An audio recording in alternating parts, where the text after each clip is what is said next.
Hey, Jen. Hey, how are you? King Kong Musical.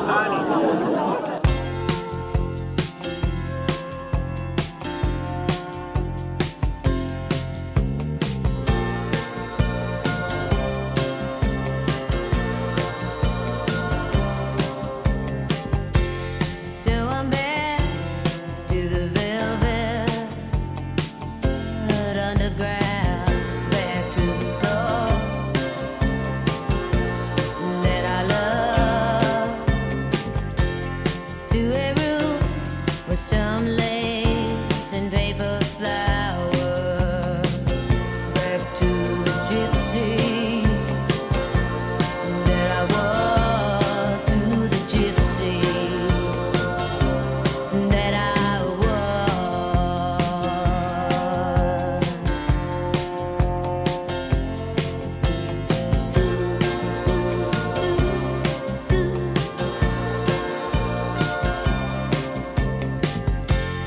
And it all comes down to you. Well, you know that it does with lightning strike.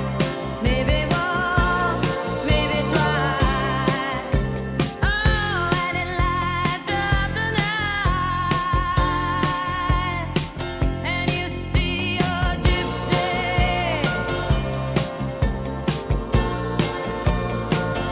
You see your gypsy.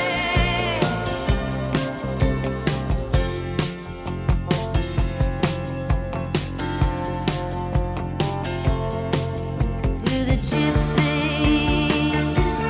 that remains, faces freedom with a little fear. I have no fear, have only love. And if I was a child, then the child was enough for me to love, enough to love. She is dancing away from you now. She was just a wish. She was just a wish. And a memory is all that is left for you now. You see your gypsy. Oh, you see your gypsy.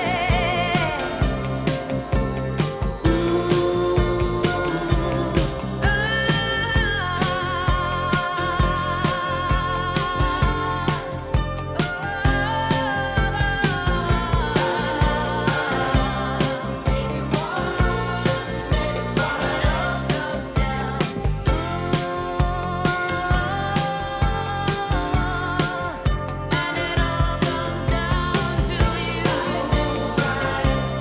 Maybe once, maybe twice.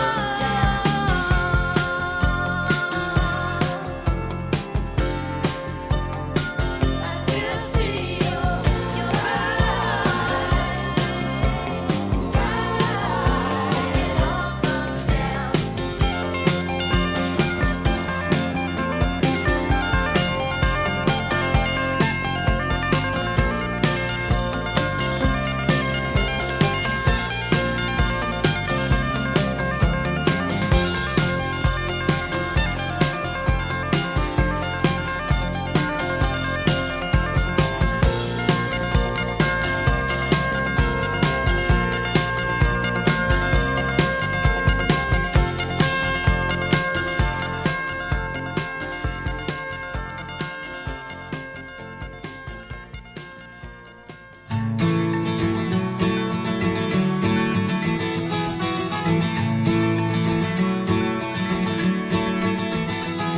I'm trying to tell you something about my life. Maybe give me insight between black and white. And the best thing you ever done for me is to help me take my life less seriously. It's only life after all. Yeah. Well, darkness has a hunger that that's insatiable, and lightness has a call that's hard to hear. And I wrap my fear around me like a blanket. I sail my ship of safety till I sank it. I'm crawling on your shores. I went to the doctor, I went to the mountains, I looked to the children, I drank from the fountain. And we go to the doctor, we go to the mountains, we look to the children, we drink from the fountain. Yeah, we go to the Bible, we go through the workout, we read up on revival, we stand up for the lookout. There's more than one answer to these questions, pointing me in a crooked line. And the less I seek my source for some definitive, closer I am to find. Closer I am to find. Closer I am to find. Yeah.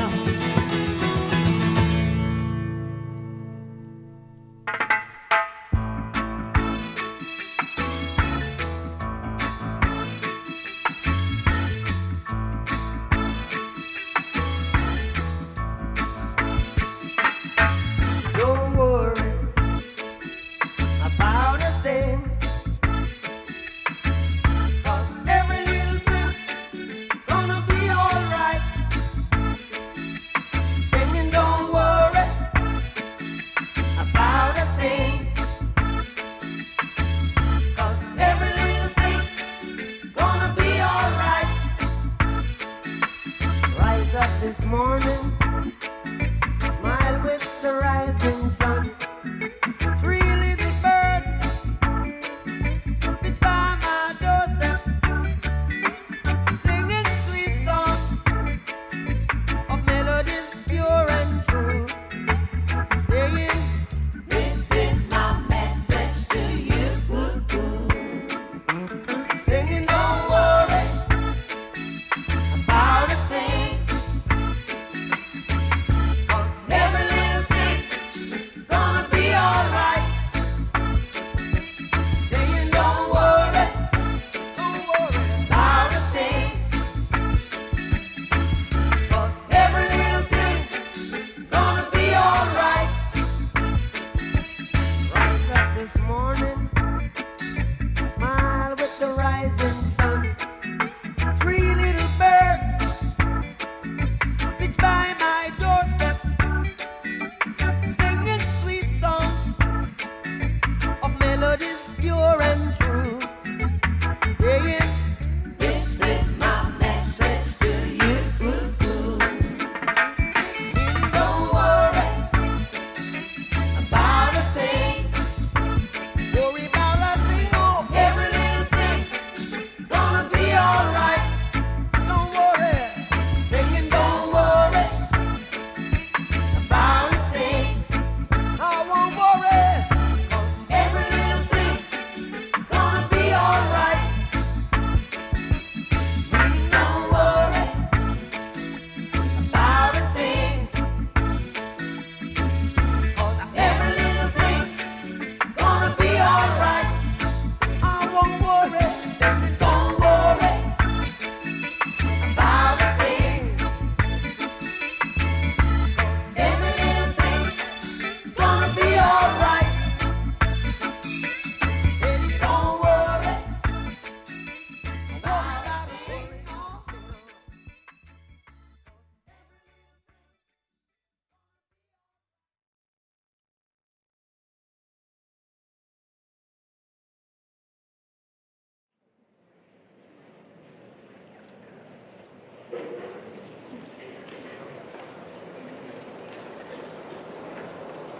That nice room. Name Steele. I'm a poet,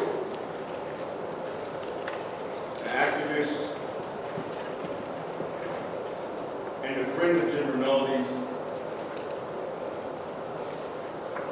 who is just now realizing gravity of her presence in this community. And how many lives has she impacted? And the only thing that's balancing out my grief right now is looking at the light that she planted in every single one of those hearts and minds. Y'all give ourselves a round of applause.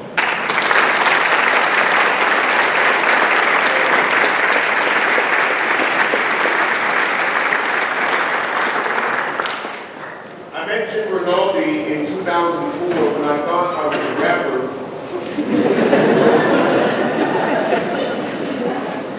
I took misogynistic bars to a poetry slam where someone sat me down afterwards and told me about my gift and what possibly could be done with it had I decided to tell the truth to people who needed to hear it. And right there in the Mercury Cafe, I decided to come back and see if there was a better way to use this gift. 2 years after that, Rinaldi comes back as a National Poetry Slam champion.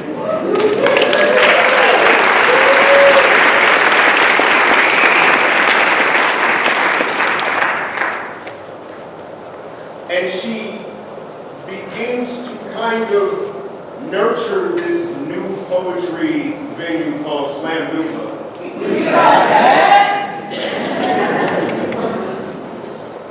And though I can definitely say that Jen and I, as you know, she has a very powerful personality. I thought I did.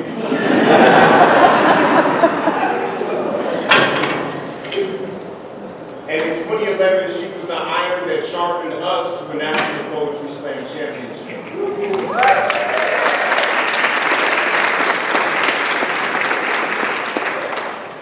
And I believe that she is the only poet in Denver history to go on that stage 2 times. Once as a coach and once as a competitor.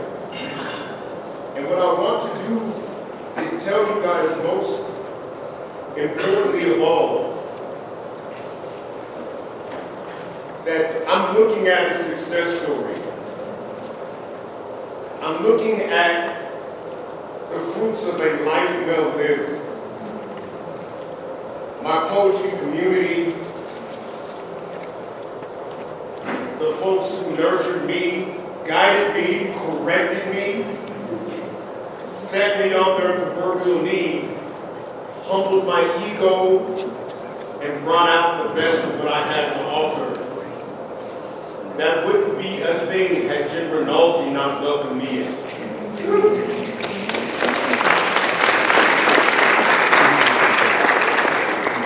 I wish that I could say that I was close to her near the end of her life, but I can tell you one thing. When somebody makes an impact on you like that, they never really leave it. And I know that that's true for y'all. That's true for my poetry family. That would be true for the students whose lives innumerably that she touched. And I'm just glad that even if I don't know you through her, you're like my community. Thank you very much.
works out. Sometimes I'm completely off. I'll do my best. Perfect.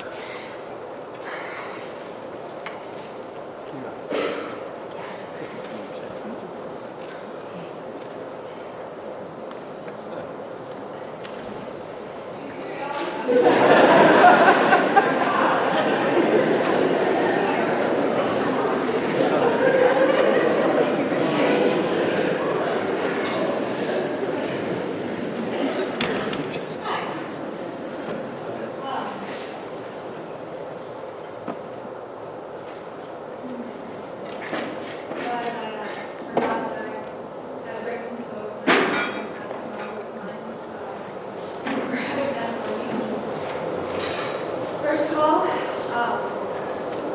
thank you, all of you, for being here. She should be upset I'm not off book yet.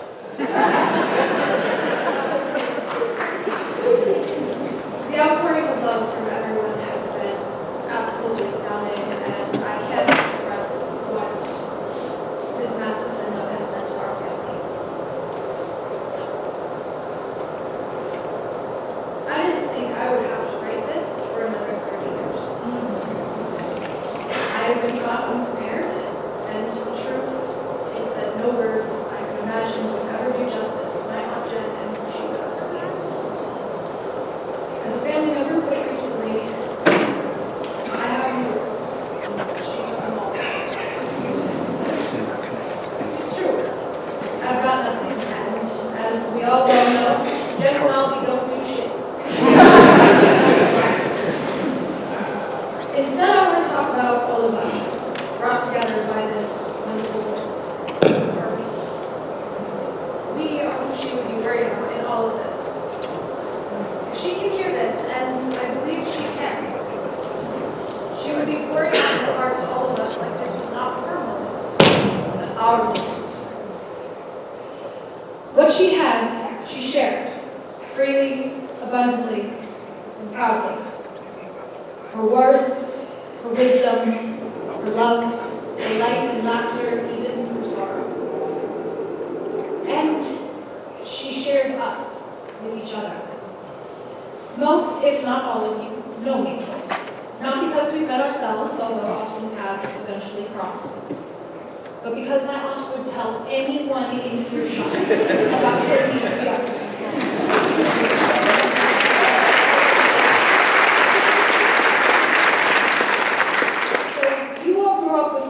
One way or another, at one time or another. But what you all may not know is that I knew you too.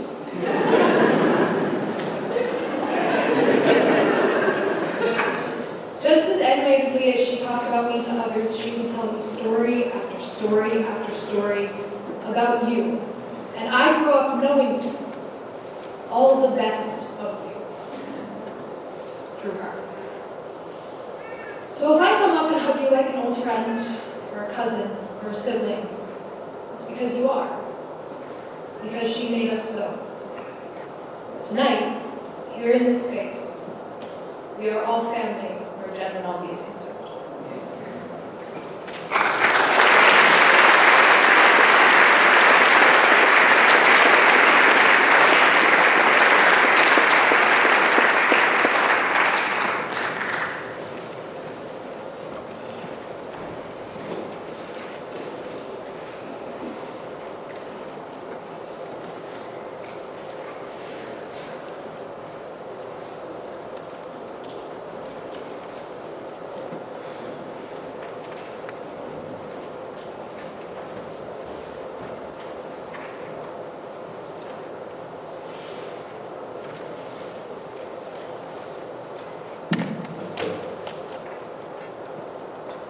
My dearest Jen.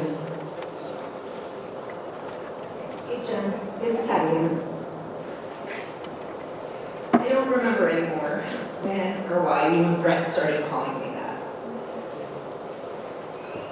I think you're happy. Reading and writing, keeping an eye on the bison, on us. I'm here with all the people you love, all the people who love you, from all over the country.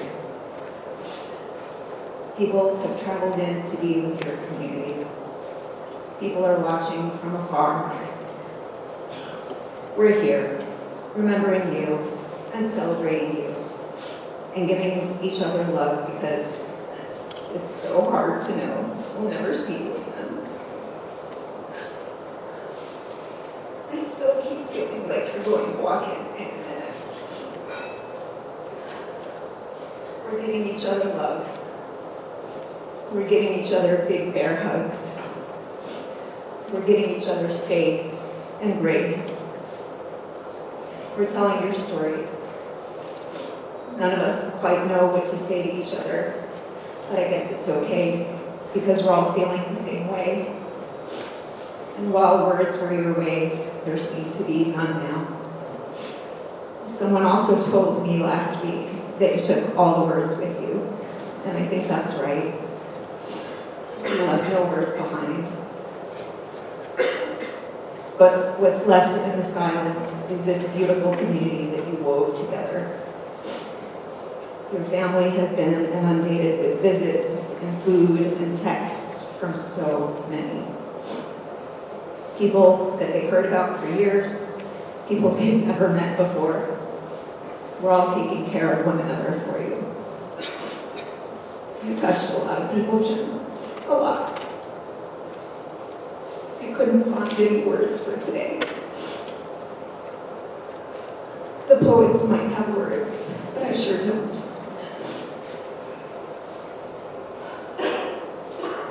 There are no words that could possibly describe the impact that you have had on me and this profound, empty space in my heart. Our friendship started in the halls of Holy Cross High School, and it held for 40 years. You carried me through some tough times, Jim, and you laughed with me through all the good ones. You gave me a chance at having a sister and a brother. I didn't realize it was that big a deal at the time. And another mother, a very different one than the one I had. An amazing group of friends I wouldn't have met otherwise.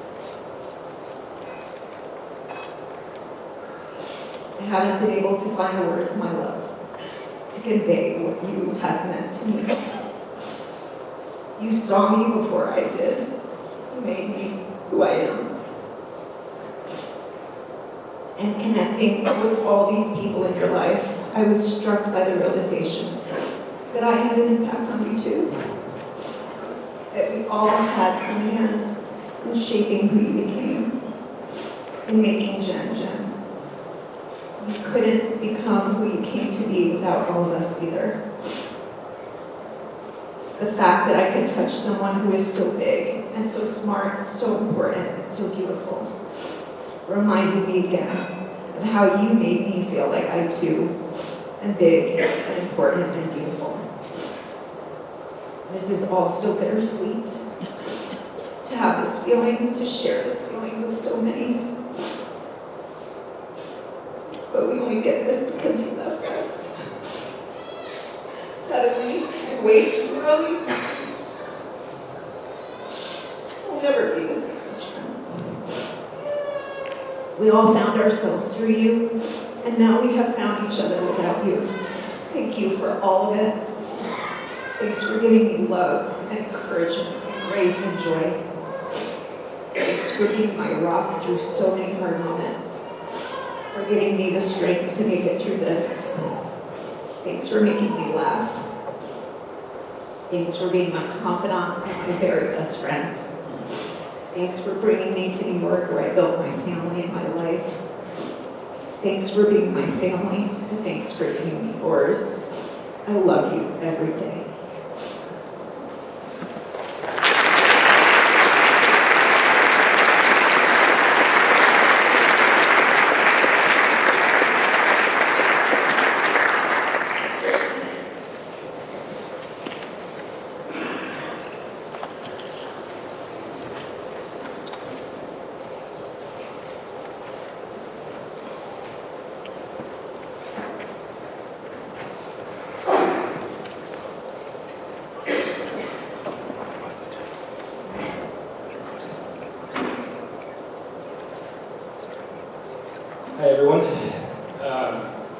My name is Eddie, and I graduated from this school in 2006.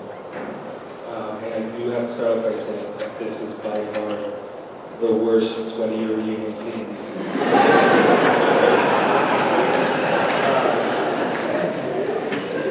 Probably the first time on the stage that I ever felt nervous. So I appreciate your patience. So I met Jen in 2000 when she first came to South. I had a sister who was 2 years older than I am, and she was starting out as a freshman. And I remember talking to her. I had been doing Shakespeare as long as I possibly could. I was telling her how excited I was to just be a part of the team.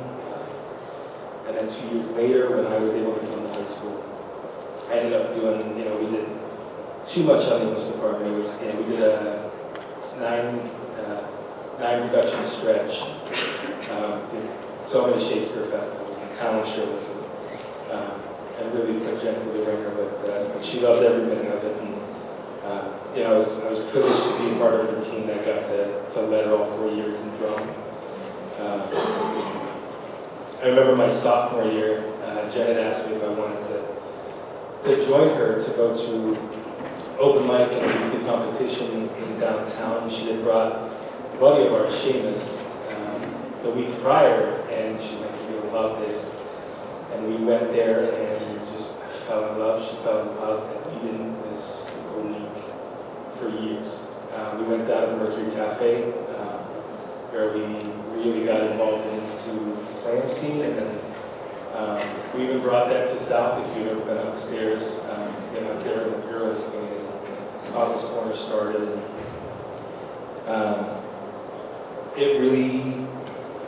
It really brought a creative outlet for the students that she had to really kind of express some feelings that they weren't able to really do before she brought that to them, and then we got to bring in some of the best talent from around the world. A lot of them are just sitting here tonight with us. I remember Paulie Whitman was our first feature in our slam gear, and we had Katie and Ken, Ian Kane, and countless others.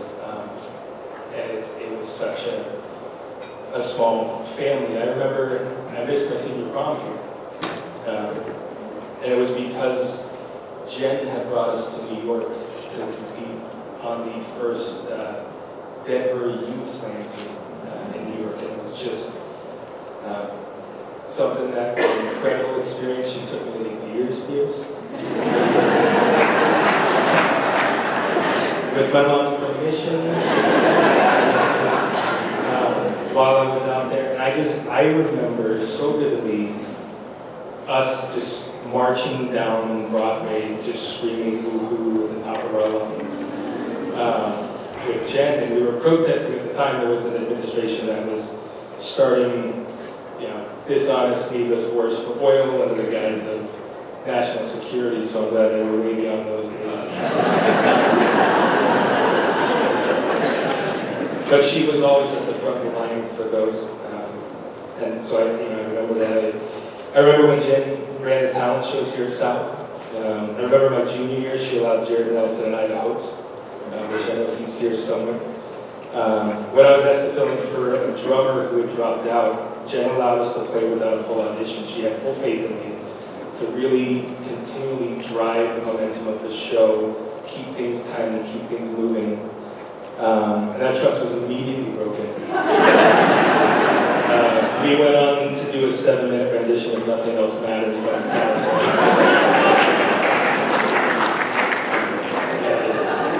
I never lived that. She was a shoulder to cry on, especially after my first heartbreak in these hollows, and the second, and the third. Which you could say, if you see any of those women here after tonight, you just tell how, they're all here tonight?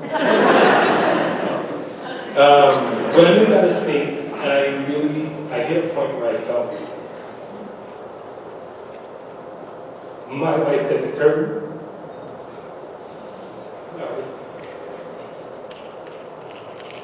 We had, I took my son and became a single father. For a time, we had nothing. Excuse me. But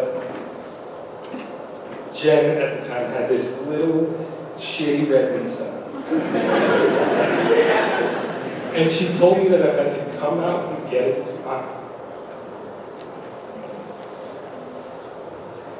sorry.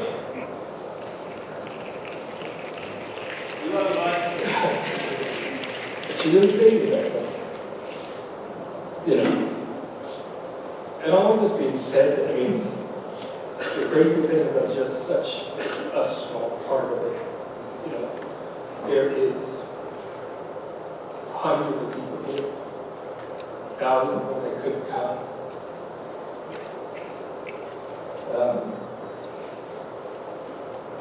I'm going to eat so I don't get too emotional. Jen not only saw the best in us, she pulled it out of us, demanded it from us, and held her tight. She lived her adult life as an atheist, and this lack of belief informed a lot of how she lived. Her love and her generosity was not transactional.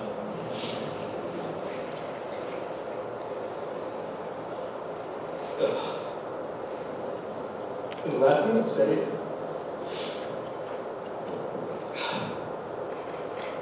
God, I've been on the stage more times than people.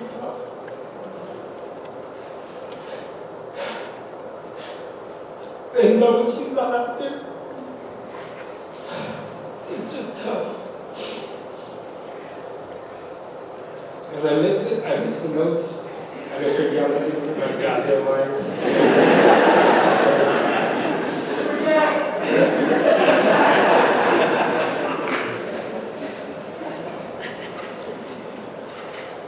But I love her, I love you guys, and I appreciate you.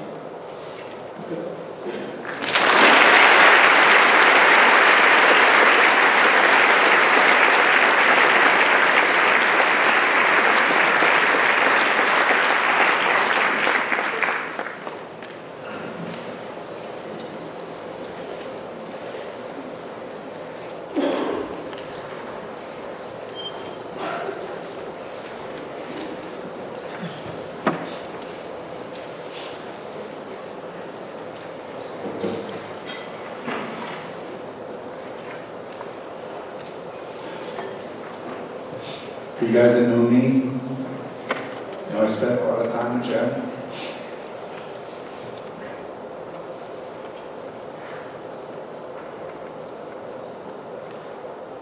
She wasn't just a good teacher, she was an excellent teacher.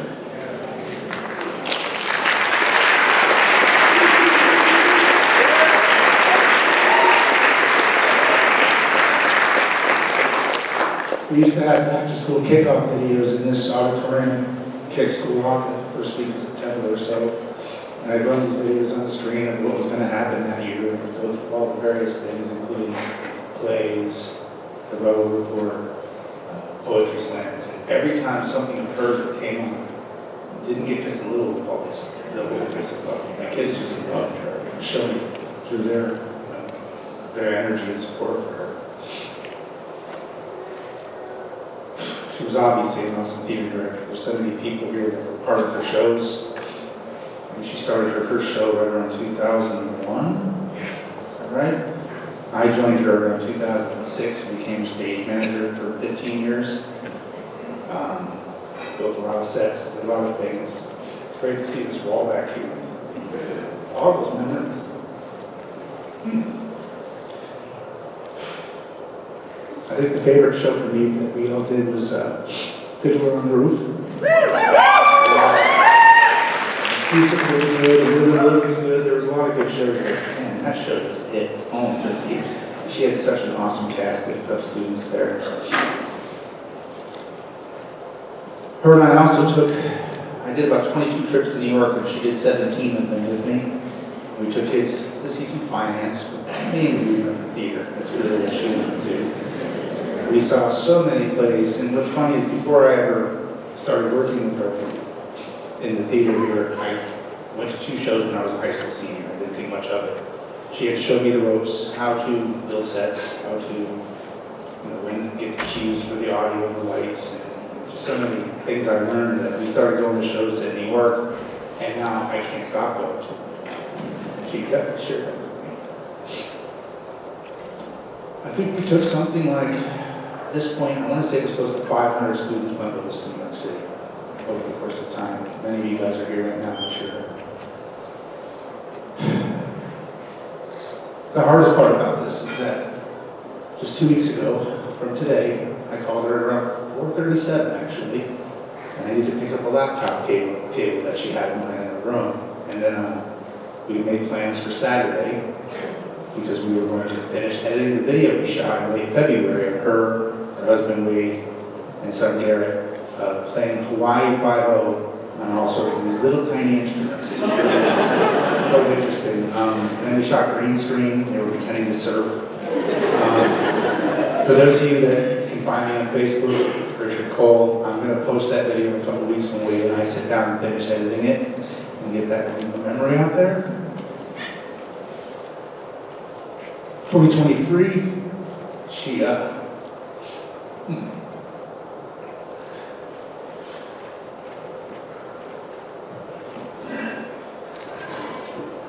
So I retired 2023. South hadn't been doing that much for retirees at that point. And she was kind of fed up with it. And she said, you know what? We're going to make a retirement happen at a party for you guys. Myself, Lance McClure, Carmen Kirtley, a few of the teachers. And she got a lot of people to come to this auditorium. For my sake, she managed to get a hold of people on Facebook without me knowing. And about 50 of them sent little video clips that 2 of my students at the time put together into this 15-minute video. Thanks. And she had me bawling in the back over there, just sitting in my normal audio row seat where I always sit. I really appreciate she did that. So she was doing it for this year's retirees as well. Once all this happened, I managed to get a hold of Chuck's wife, and we got all the letters that she gathered from kids and managed to get them to the teachers so that those things can be heard, they can still happen. She can still make sure that we celebrated those that put their lives into this building.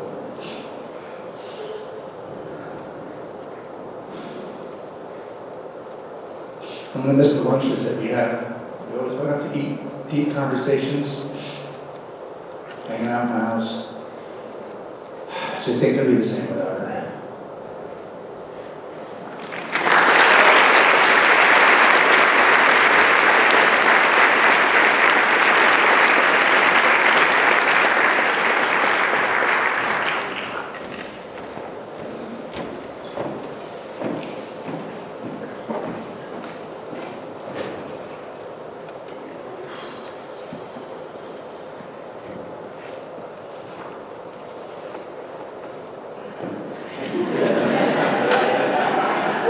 I swear it's just about the light. I am the woo-woo Sid. I dance naked around fires with witches in the woods of West Virginia. I've drummed the old world exorcism rites of southern Italy for the heartbroken in ancient olive groves. I've chanted the 1,000 names of the Great Mother with a Hindu saint. I've walked barefoot up a mountain at dawn to the cave where a dissolute young man repented of his sins to become St. Francis. And every morning, I share a cup of coffee with the dead. After feeding the cat, I put the mocha pot on the burner and set 3 cups on the dresser, come altar, come breakfast table, a multi-use necessity in the New York studio apartment. 1 cup for my husband, 1 for me, and a 3rd for the deceased. Once full of that bittersweet elixir, we sit and invite by name those who've crossed over, who've become something else, something about which I have suspicions but no Newtonian facts, something which I do not measure with instruments but with experience. We invite the grandparents we loved, the parents who didn't deserve it, the high school friends who died too young, the mentors whose lessons only landed when we reached the age they were when first they took us under their wing. We ask them for help with taxes and jobs, with cholesterol and diets, with the loved one who lives alone, with the co-worker whose DACA papers were stolen, with the beloved who's assuredly in the wrong relationship, the bestie who's in the right one but will probably sabotage it. We petitioned the dead for aid with the things they did well in life and the things at which they failed spectacularly. A post-mortem chance to get it right, to make amends, to make a change.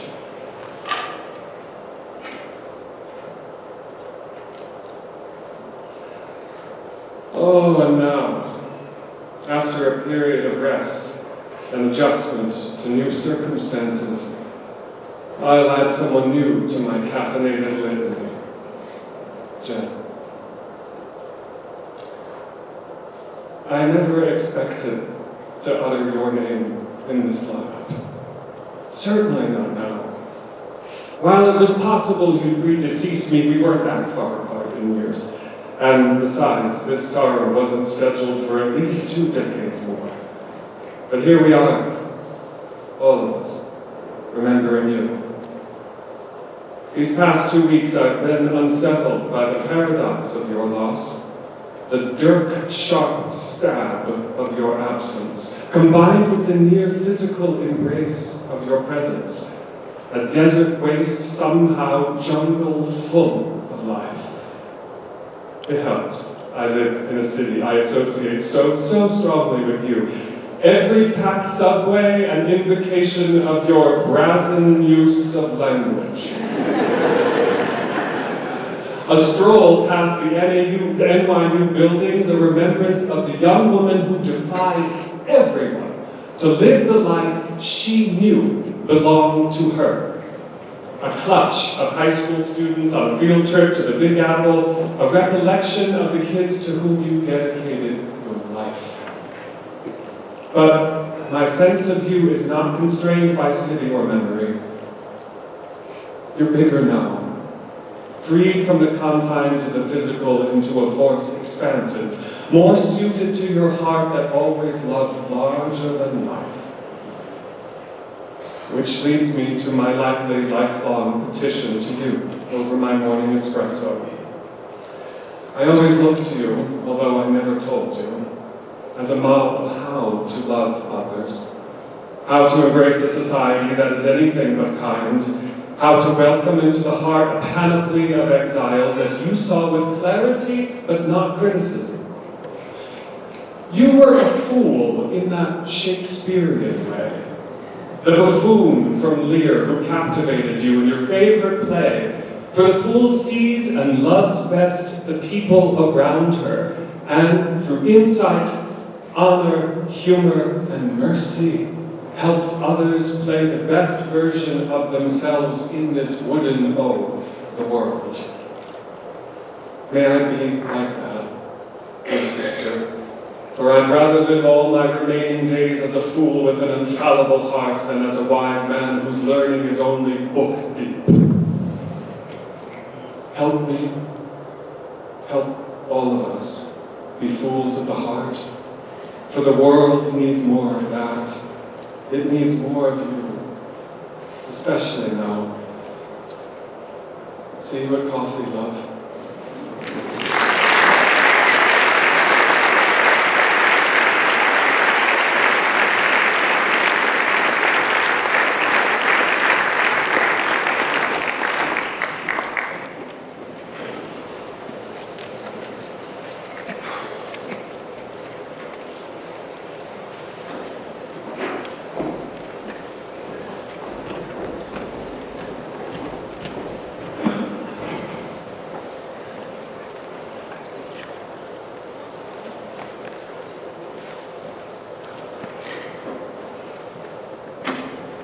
Hello, my name's Pete.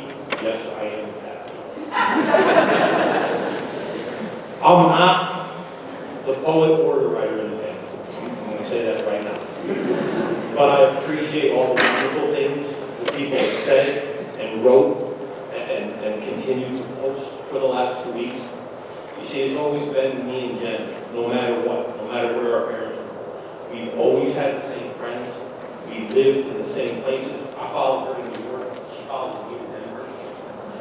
We were best friends. We laughed all the time, and we always had each other's backs. Honestly, there's no way I could say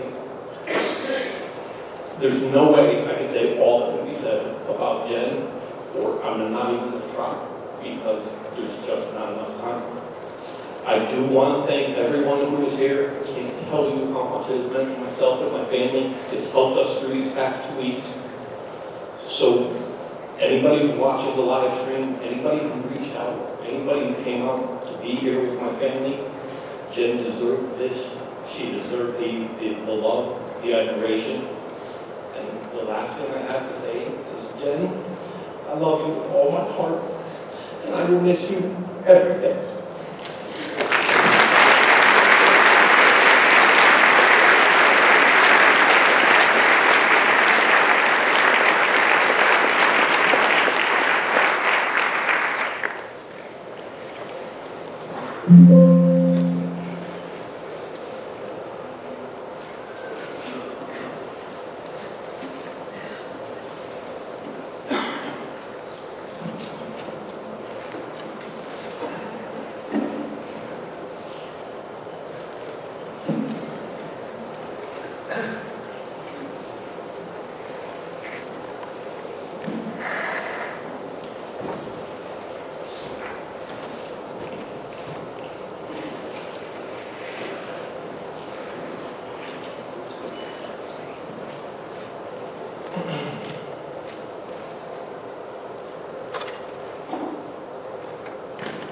Hello everybody, my name is Jovan.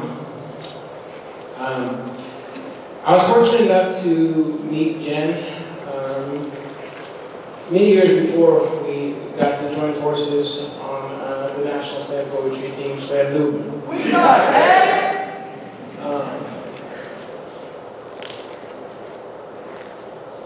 Jen has heavily influenced a lot of the way I've conducted my life. At that time I was really chasing the dream of being just a poet, but through her I really learned the passion to want to be an educator, and Jen's had a heavy influence on me becoming a high school English teacher.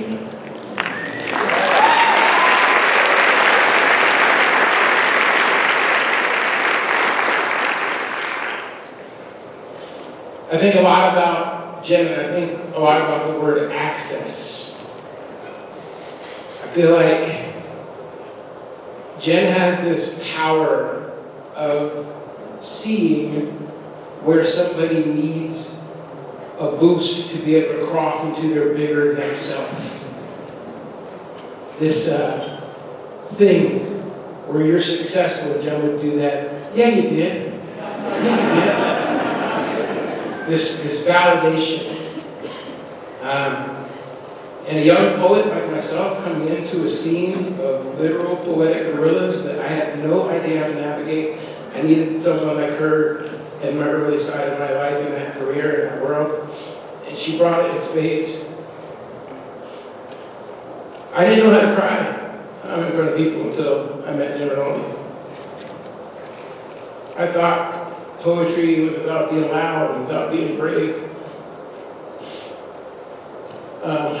And so in 2010, we got to be on the National Slam Poetry Team together, she suggested that we work on writing a poem together.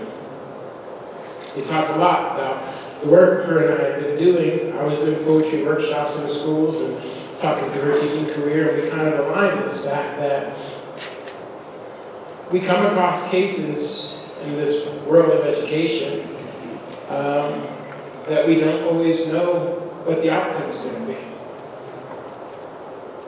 And God isn't that such a life that we're in right now. So I want to share this poem with you. This poem's called Michaela.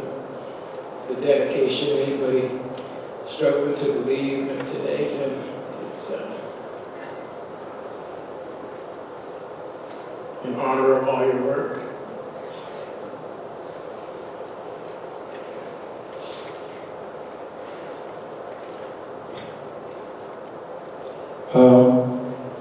I should really say that we wrote this poem together. You should know this. That's an important detail.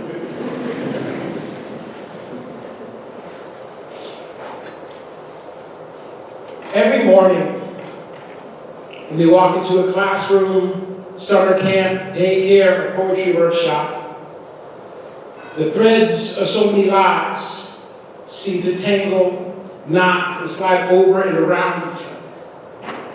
If you pull enough strands, you start to wonder if they're not all, every last one, a tragedy. But they're not. Despite the relentless stream of sad, sad stories, every once in a while one of my kids gets out. This is for Michaela. You see, if Buckwheat had a twin, she was it. Knock knees and elbows, big old buck teeth and braids, adorned with neon beads sprouting out in every which direction. When asked the class the question, what do you want most in life? Following answers like Xboxes, iPods, and millions of dollars, Michaela stood up and said, I want parents. Just a mom and a dad. You see, foster care wasn't being too kind to her. She was the woman of the house at age 10, responsible for cooking and cleaning for her dad, who was supposed to be taking care of her. See, he dropped her off early every morning and told her to wait in the bushes until I got there to open up the doors. And as I made my way up that sidewalk, I could hear the bushes singing. And yet I marveled, because homegirl could sing. For 3 years, I watched this bulb of potential flower, despite the rocky soil. Though she did bloom, every season it seemed a little bit harder. And I don't think that anyone believed that her dream parents would arrive, because being a 10-year-old foster care kid is kind of like being a 40-year-old pitcher in the farm leagues. You're weary at the mound, praying on every pitch, and no longer sure if you're ever going to make it to the big show. You see, when I said goodbye to her at the end of that summer, her morning melody still rang in my head. And walking up that sidewalk a year later, the last thing that I expected to hear was silence. In less than a week, I was rifling through old files for her contact. When the mom and dad answered the phone, I asked to speak to Michaela. But she was gone. But no worries, he said. She has parents now. And she's singing in a church in Tennessee. And I can just see her, flanked by ranks of strong black women, arms spread, making a joyful noise for a tooth-heavy grin that stretches easily like the stained glass butterflies and set her forth. And I think, hallelujah. Hallelujah, because so many times we're taking these threads of tragedy, so many knots, so many frayed fibers, so many loose ends, so many kids we have to remember. We need to remember that sometimes they'll end up singing in a choir somewhere in Tennessee. See, this is for every kid that we have to watch struggle, for every horrific ending that we have to swallow and move past, for every time we assure y'all that it will be all right, knowing full well that the fact that it might is all that we need to go on. So when the knots seem so dense and constricted that picking them apart will only stretch your fingernails, we have to be patient and keep unraveling, y'all. Because one of those threads might, Jen, Michaela, just might lead to a church somewhere in Tennessee. Hallelujah. Hallelujah. Thank you.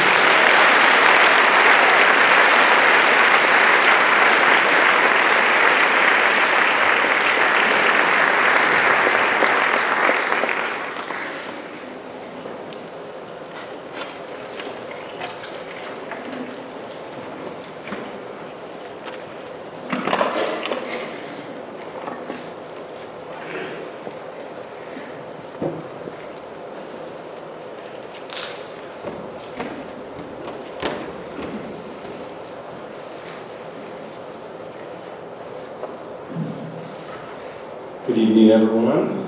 My name is Seamus Moore, class of 2004. My first year in this building was her first year.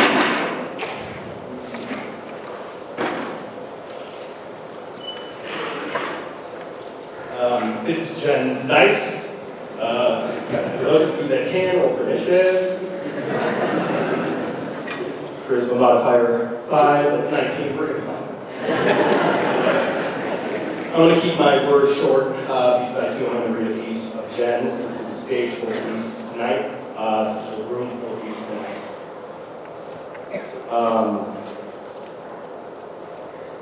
She wasn't just an exceptional educator. She was amongst the best of educators. She enlightened students for decades, for generations of classes during some of the most transformative and challenging times that young minds and the overall human condition have ever faced. I am in good company in this room, as it is same for so many of you when I say Jen Rinaldi was one of the most important figures in my life. The light she saw in me and in many of us, that was a light we didn't always see in ourselves. At least not in the aimlessness and obliviousness in youth. Her gift was not that of convincing the unremarkable they were remarkable. It was to inspire the unseen and the unheard.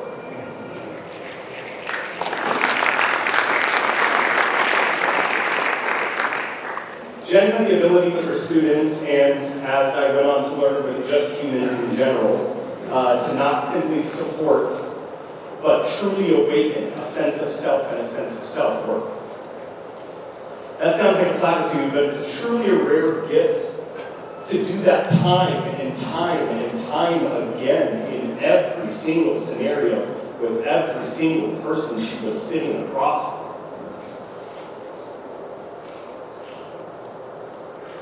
She was there with me for every important chapter, every event, every meaningful experience in my life. Years into our reconnection after graduation, where we realized we were going to do a lot of the same hip-hop shows, a lot of the same concerts, the same poetry events, the same fringe art displays, and decided we should probably just start hanging out. I started to hear about another best friend soulmate she had had. A best friend of hers that Jen introduced me to, that later went on to become my wife, my beautiful wife, Rinaldi.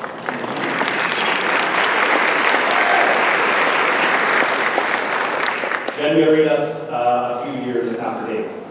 She continued to give us all so much of what we all are today. She was with me to complement, critique, and attend every act of creativity and creation I and many of us had ever done, including the upbringing of my children. When COVID hit, always the serial hobbyist like me, Jen and I got into D&D. Because where else do storytellers go when we're all isolated and staying in their house? That started yet another years-long chapter of her and I, not only getting the routinely hang out, but soaking each other's creative spark, which we nurtured in each other just as we had with music and writing and performance. Years ago when she met Wade Garrett, and I could see this beautiful transference of attention and energy and importance in her life, one where she truly found yet another tribe to accept so wholly in her heart and her embrace.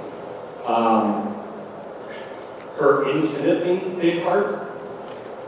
There was such a clear and reciprocated love I saw in her. And during that time, few moments in my life have I ever felt that the universe can actually make sense and be as it should be. She was truly, truly happy. Whole.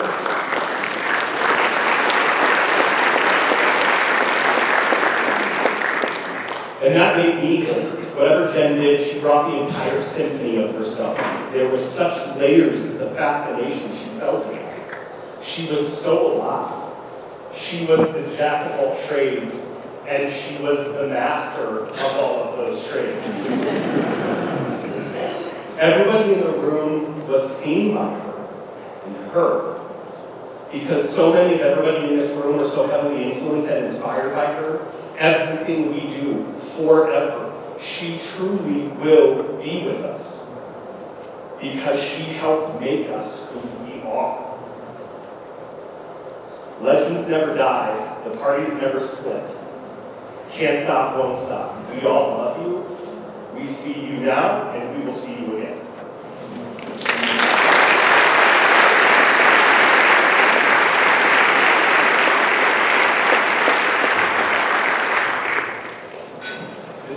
one of her early poems. This is one of my favorite poems.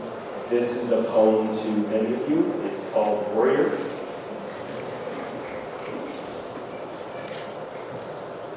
I want to be a warrior, a fierce tiger of a woman, fierce and magnificent in my power to crush, to grind, to rend limb from limb everyone who has ever hurt them, everyone who has ever made them feel like less.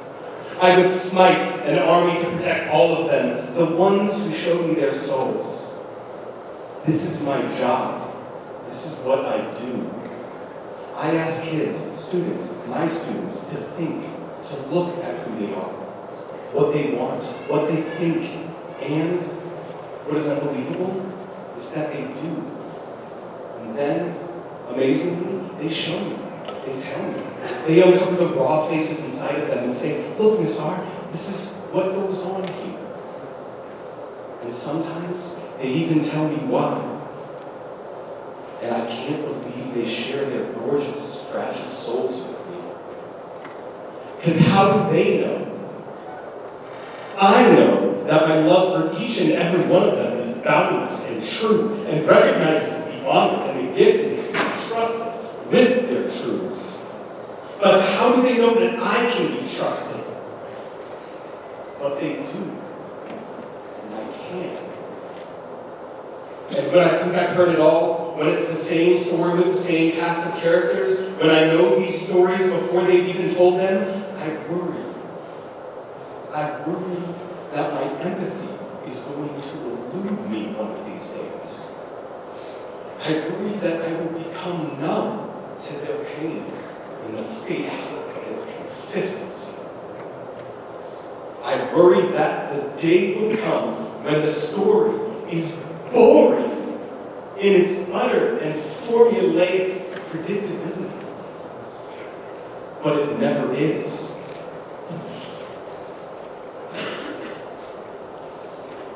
Every revelation may be an ancient tale, but it is a fresh wound. For them, it is their story. And no less sharp and deep and raw and bitter for its utter lack of originality. And when I hear it, my warrior rises and roars and grasps for weapons that don't exist to slay villains that are so often, merely victims themselves. I am frustrated and a fearful fighter, flooded with the office of power, but impotent to the call of action. I cannot fight their demons and dragons. And I know, somehow, even if I could, I shouldn't. They are their battles. And only in learning to fight them will they live to fight another day. So I am a warrior without arms, but room in my heart for all of them.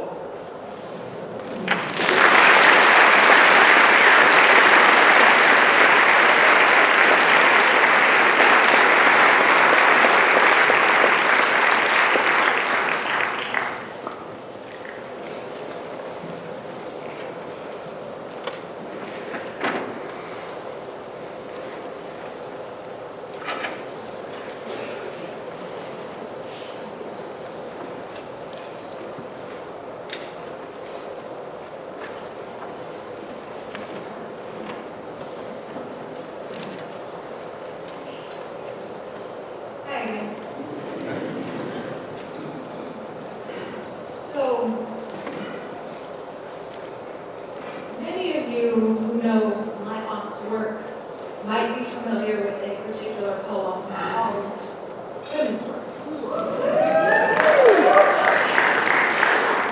It is a poem that she wrote about her family, about the woman that I'm named after, and since she wrote it, since I was a little girl, I thought it was the most beautiful, incredible thing I ever heard.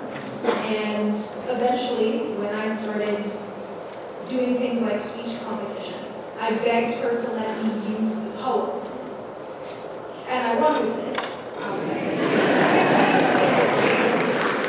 So later, when I came to school here, and I was in her classes, and the drama program, and in slams, and we drove together at 6 o'clock in the morning, That was a lot. I asked her if we could perform it together. And we did. So, I couldn't think of a send-off better than reading that for her today. So as soon as I can find it, we'll all start crying.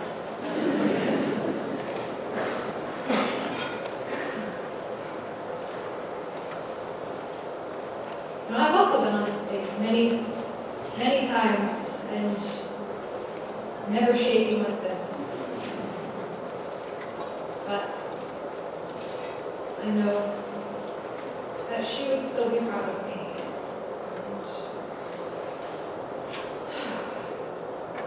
It's a lot.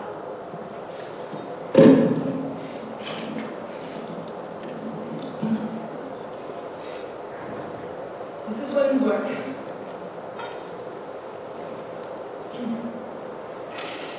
Women's work is in the kitchen. And in my Italian grandmother's kitchen, between the courses of our holiday feasts, we, the women, cleaned plates and slates and put the garbage where it belonged. Somehow my feminist mother and aunts never protested our being relegated to the sinks. They knew we had work to do. My acceptance into the world of women took place in that lemony, steamy, sudsy world of my grandmother's kitchen, where we washed the good dishes in hot water and dried each one carefully with old, soft mopines. 3 generations of women stood solidly, soft shoulder to soft shoulder, abundant hips bumping and touching as our hands worked swiftly and efficiently, and our averted eyes watched sweeping of sponge or towel, allowed truth to be spoken softly, out loud. We spoke of all the things that the men in our lives can't talk about. They are good, proud men who have never been given the gift of knowing how to tell each other things that matter. Women's work is in the kitchen, in the midst of the soap and the scouring and the spray. The work of keeping men and families whole gets done. In my grandmother's kitchen, we found out who was okay and who wasn't, who needed help and who didn't, and who did, but we'd have to hide the fact that we were helping. We talked about children and parents and jobs and schools and the sometimes overwhelming burden of just getting up every day. About Michael's drinking and Jimmy's drugs and how hard Pete's struggling again in school. We talked about the men who cheated and the ones who didn't, and the women who knew all about it and the ones who didn't. And who really wanted another child and who really didn't. We laughed and cried and joked and got serious and worked together, putting things in order. See, women's work is the weaving of the ties that bind into something strong enough to catch you when you fall, but with enough slack to make sure it's not choking you to death. In my lifetime, women's work has gotten a whole lot harder. Brenda. Yeah. And the kitchen that was always hers hurt a little, just to stand in. And my old aunts fading away into illness or death, and my father and uncles divorced all of their wives, leaving so much more women's work to be done, and so few women to do it. The last time I washed dishes in my grandmother's kitchen, my last remaining aunt and I stood, crying, astounded by how many fucking dishes there were. We had never noticed before. And now that my grandmother's kitchen exists only in my mind, all soft-edged and glowing, I would give anything to be standing there right now, mopine in hand, doing women's work. There's so much to be done.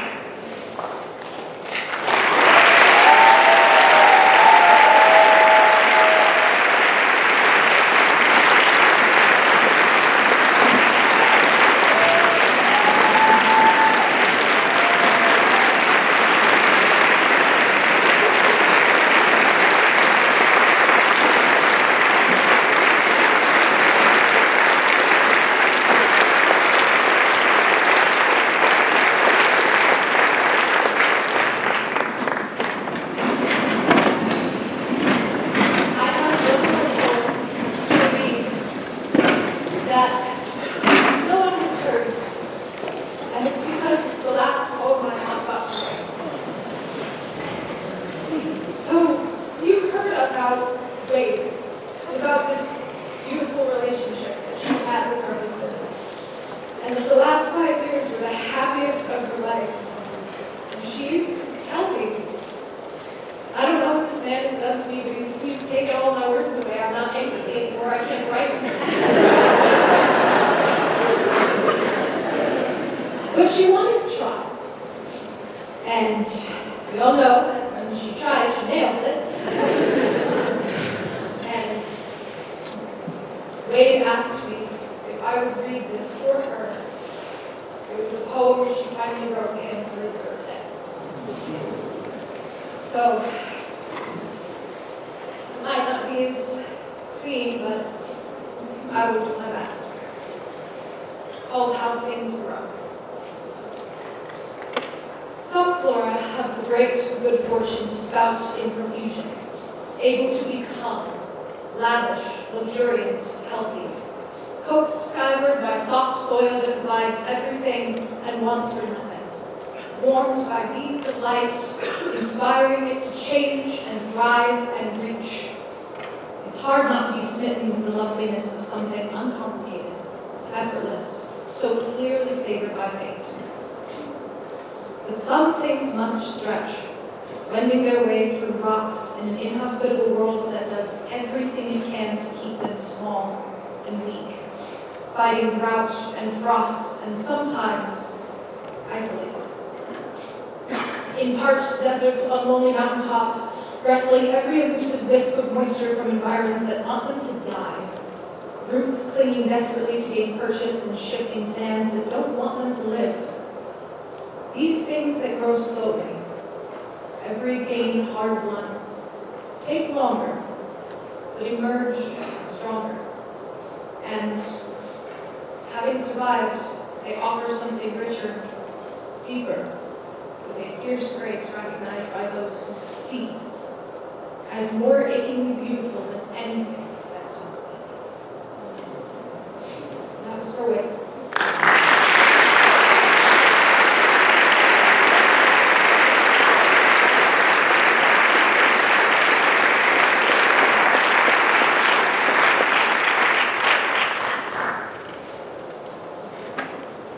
Can you tell me about yourself, where you're from? Sure. So I grew up on the East Coast. I grew up in Waterbury, Connecticut, and most of my schooling was there. I went to NYU for my undergrad, and then I went to Brooklyn College for my master's, also in English and literary studies, and then I got my PhD here once I'd moved to Denver. So I've lived in Connecticut, New York, and Denver, and I taught in New York for 5 years.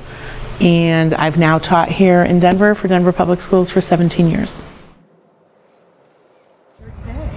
To celebrate the extraordinary love between these two extraordinary people who we all love so much, and to see that love carry through to one another for their lives is something we are so proud to be a part of and can't wait to witness and bear witness to for as long as we both shall live.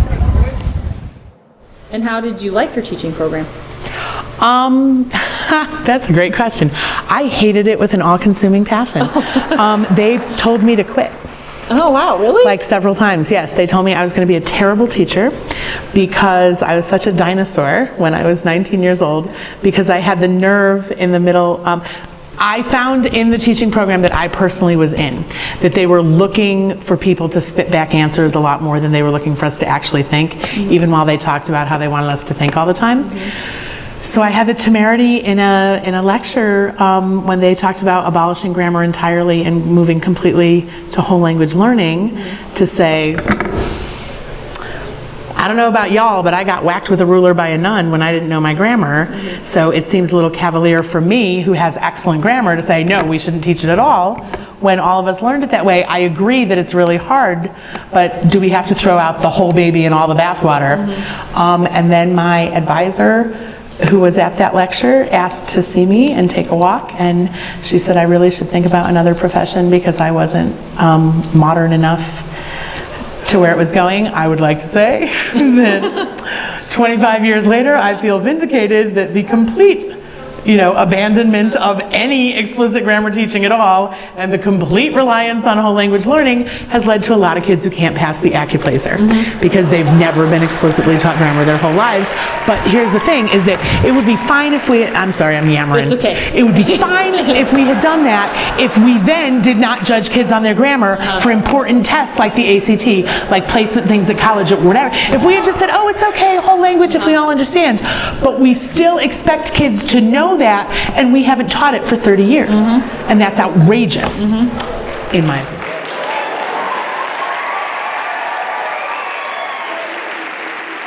Congratulations, seniors. We're going to miss you, but it's time for you to go. Go out, find something that you love, and do it enthusiastically and well. Have a wonderful journey.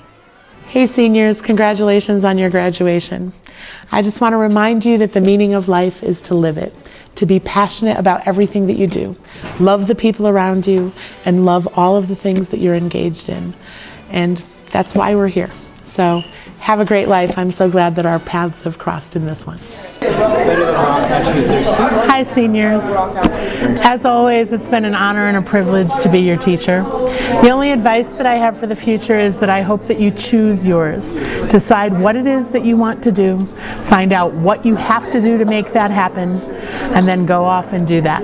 I wish you all great joy and happiness, and I can't wait to hear about all of your success. Thank you. Hi, seniors, it's Dr. R.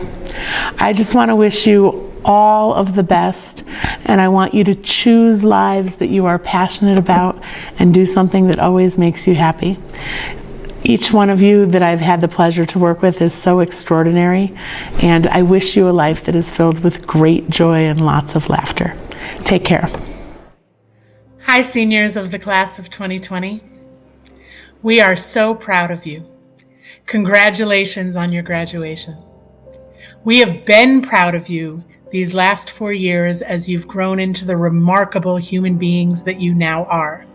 Human beings who are facing an unbelievably changing world, and yet we are so confident in you, seeing the intelligence and kindness that you have shown in navigating these circumstances, and seeing how strong you are.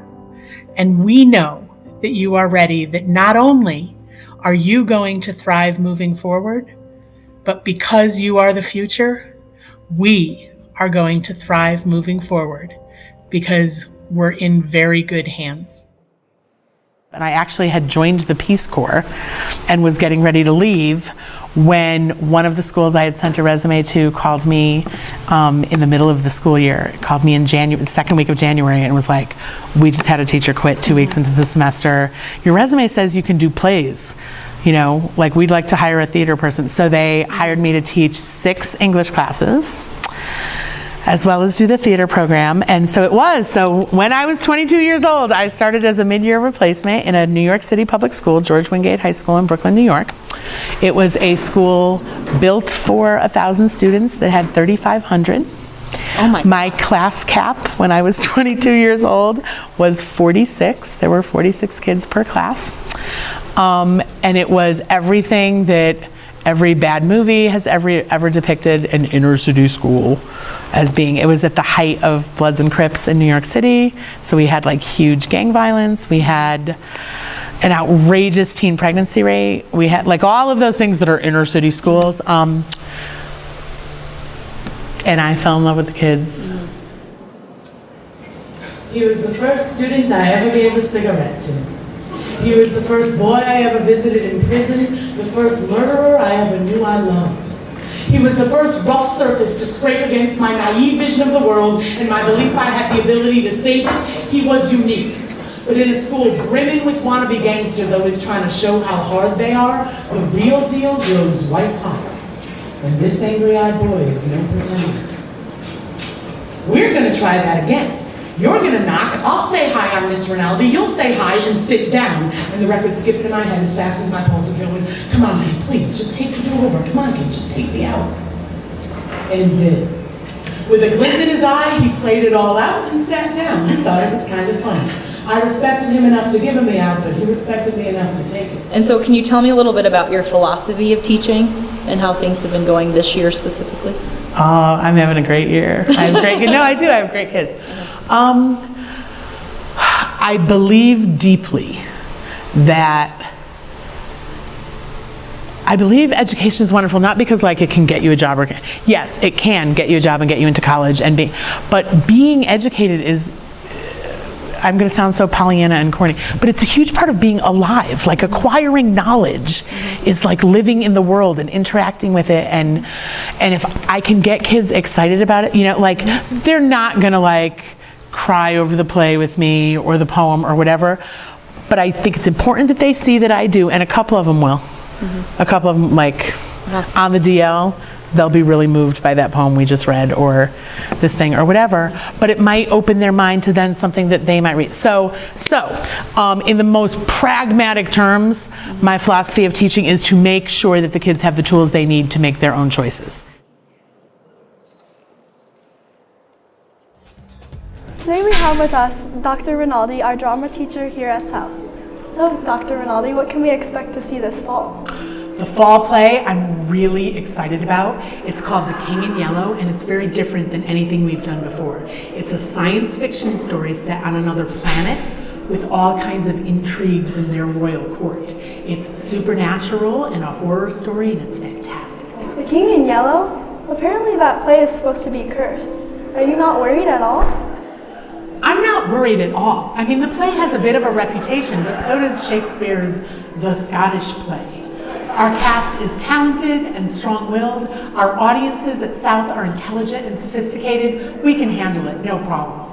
Did you hear that there was an attempted performance in Italy last year? On opening night, that later burned down to the ground and the audience was trapped inside. Are you not worried? I'm not worried about that at all. I understand that there's a police investigation still continuing, so we probably shouldn't comment that much on it, but it looks to me like it was arson. There's a director and 2 cast members still at large, and I don't really believe we should speculate on things that we don't really know the facts about. So the cast got out? Yes. And the audience? The audience were still in their seats, but the fire brigade was able to contain it all to one building. I mean, what was left was really kind of just rubble. Wait a minute. So the audience sat and watched the theater burn down around them? Well, yes, but I'm sure it was completely an anomaly. We have nothing to worry about here at South High Student Theater. Well, the South High Student Theater production of The King in Yellow will be the first weekend of November. Stay tuned for more information.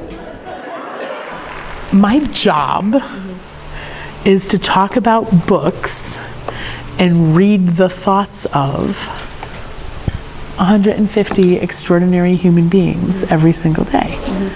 And it's awesome. Like it, you know, there's all those like internet memes and old platitudes that like, you know, if you love your job, you don't work a day in your life and everything. I mean, like I have a lot of papers to correct. Like I work. It never feels onerous. Like every single day, I'm happy to come here and talk to kids about books and talk to kids and read what they write and ask them questions and everything. It's pretty awesome. It's my honor to introduce Jen Rinaldi.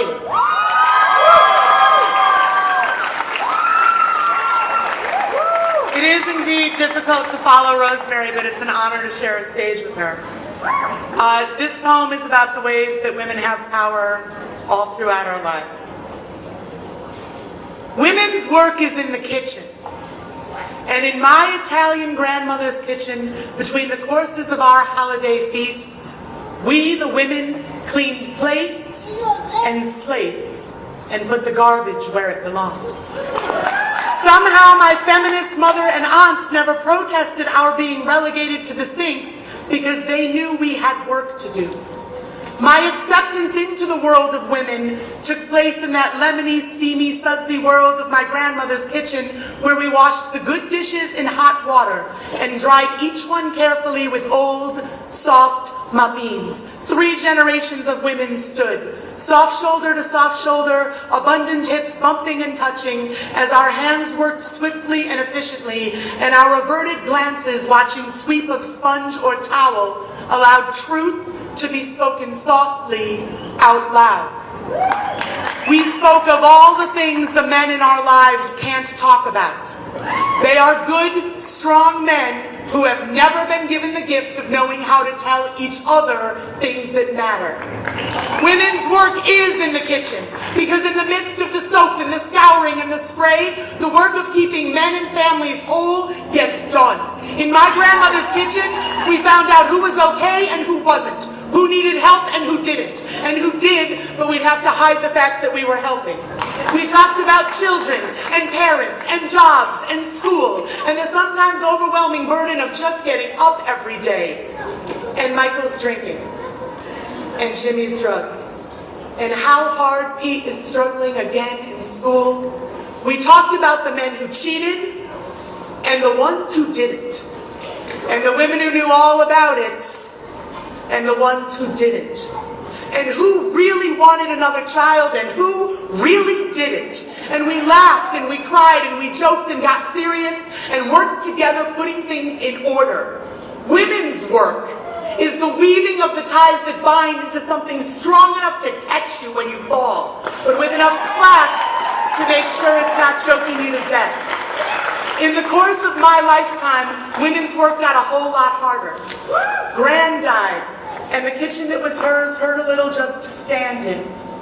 And my old aunts faded away into illness and death, and my father and my uncles divorced all of their wives, leaving so much more women's work to be done and so few women to do it. The last time I did dishes in my grandmother's kitchen, my last remaining aunt and I stood, just the two of us, crying. Astounded by how many dishes there were. We had never noticed before. And now that my grandmother's kitchen exists only in my mind, all soft-edged and glowing, more than anything in the world, I wish I were standing there right now, mapine in hand, doing women's work. Because there's so much to be done. Thank you.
Thank you all for being here.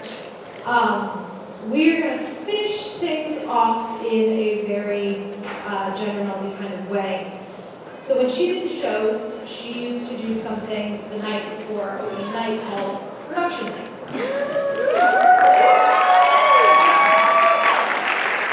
So for those of you who are uninitiated, don't worry, we will walk you through it. It is a little ritualistic, perhaps slightly cult-like, but hey, theater is.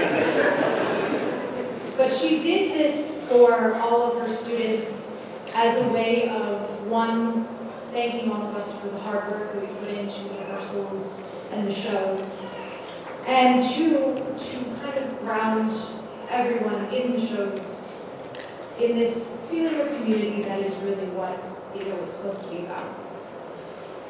So normally, the way that it would start is she would read us a letter that was written to her by her high school director when she started doing shows. If any of you are familiar with Jen Rinaldi, either A, keeps everything, or B, can't find anything. So, this letter has disappeared into the ether, to nobody's surprise. But the gist of it was exactly what I told you about production night. It's bringing everyone together in a community. Look around at the people who are next to you, the people you've spent all this time with, people you maybe didn't know very well before, that now you do. And you thank them, and you form that community through that bond. And a lot of this also comes down to the ghost light. So we've had this candle burning all night.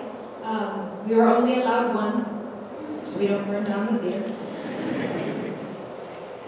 But if you've been in theater before, the idea of the ghost light is that you always keep a light burning in the theater for all the spirits who have ever performed, for all the performers who will be there the next few days, and that light never goes out.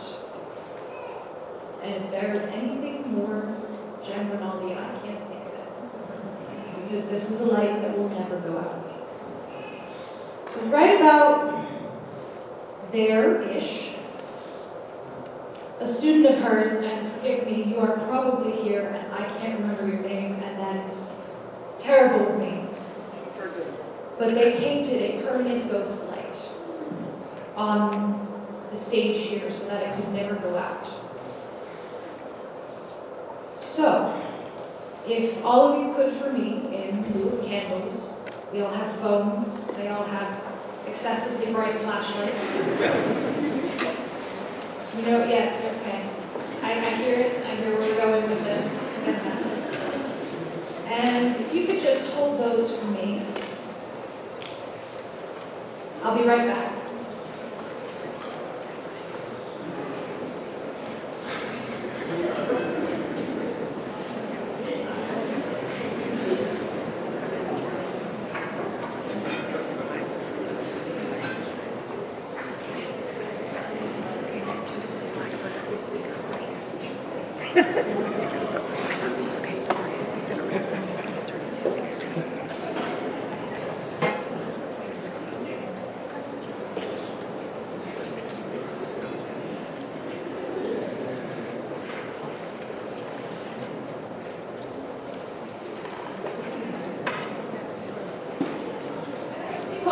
It's a fun little exercise.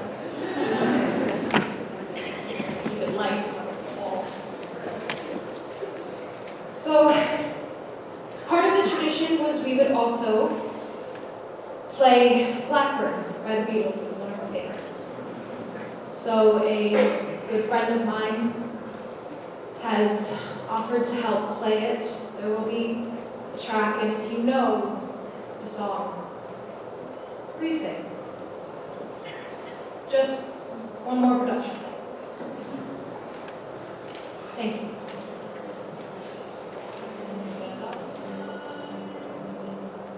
Take these broken wings and learn to fly all your life.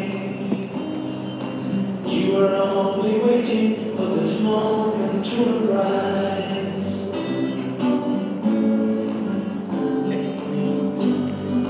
Blackbird singing in the dead of night. Take these sunken eyes and learn to see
Blackbird singing in the dead of night. Take your wings, learn to fly. On your mind, you were only waiting for this moment to arise. You were only waiting for this moment to arise. You were only waiting for this moment to arise.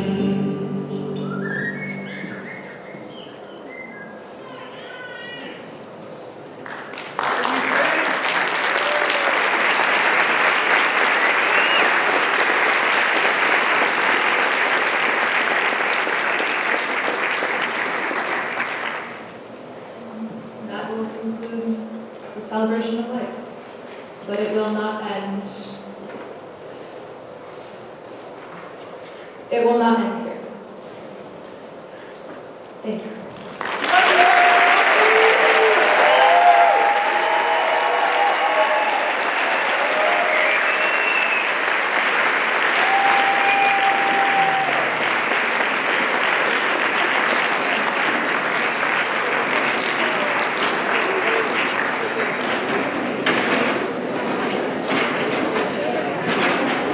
Hey there, good sir.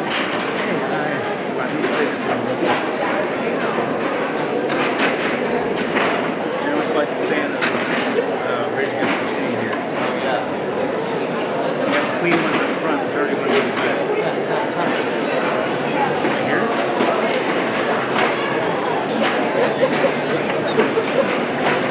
Great job, Rich. Thank you.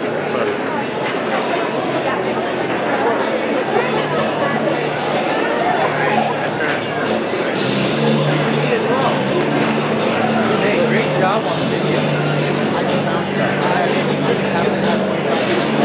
I was like, I was hoping you were going to do it.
No, Ace. The senior leads here twice.